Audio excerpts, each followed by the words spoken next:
Yo, yo, yo, YouTubers. Just had to say that. Anyway, 95 neon. My headlights at night, barely would touch that headlight switch and they would go out. And getting to be an issue, so I had to buy a headlight switch. And I'm going to show you how to put one in. And this probably goes all the way up to 2005. Pretty easy to do. My new switch came today in the mail. Got it on eBay for about $15. Pretty cheap. And there's a look at it. Basically, you got to get a Phillips screwdriver, and there's a screw on this side of mine right here. You got to take off. There's a fuse panel right there. Pop the old fuse panel off, and I have my weather radio right here. So this bracket, don't worry about that. Then you got a bunch of little screws up under here, all the way through there. There's 4 of them, Phillips screws. Actually, there's only 3. I guess if you count the side one, it's 4. Then what you got to do, if I set the camera down here, let's see. Hopefully my camera won't zoom in on me automatically. It does that some days, and I don't know where I'm at. Basically, pull this plastic off. Let's see if I can do this with one hand. And there it's off. And ooh, look at the dead little critters, bugs. And throw that off the side, and there is the headlight switch. Now, it looks like on this model there are some Phillips screws.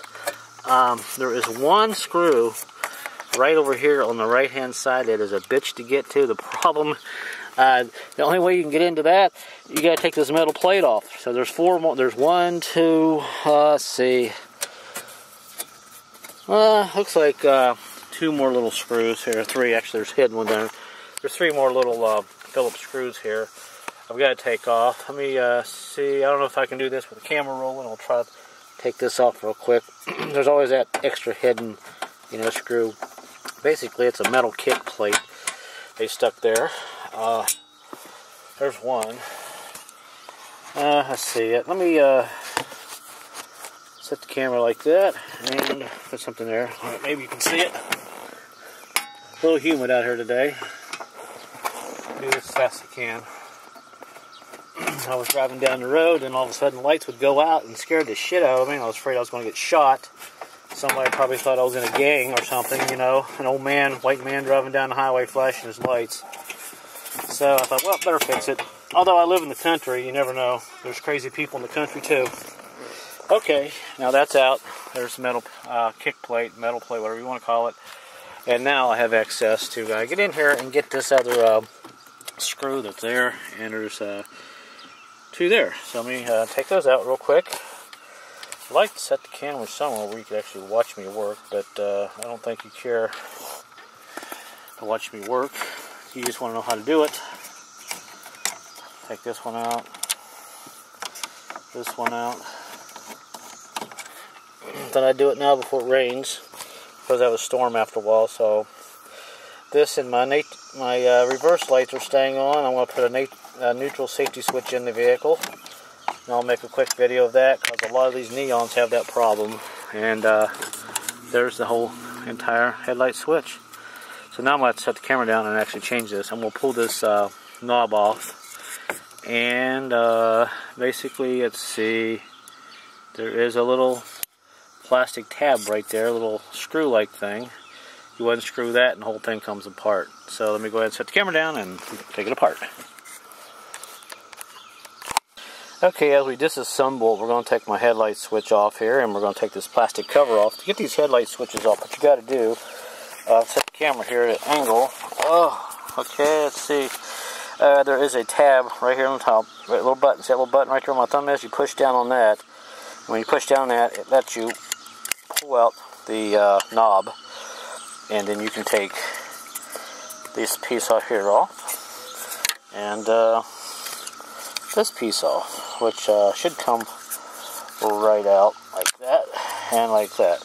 And we got that out.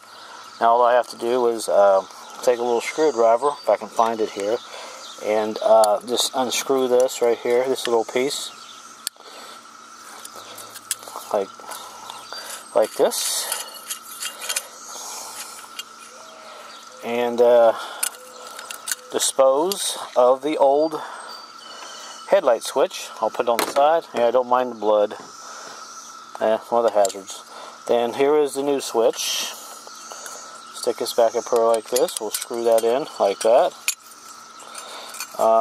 Make sure you get it the right way. Like that. It's Saturday. I'm a little slow. And we'll tighten this up there a little bit there. Doesn't have to be terribly tight. Enough to hold it in place. And we take our new, whoops, I'm getting ahead of myself. Got to take the plastic little cover, stick it back on here next. Now stick it like that, and like that, and push in on it, and it'll click, and double check everything, make sure it's all together. And it looks like I have a new headlight switch here. Now I'll put the little arm back in,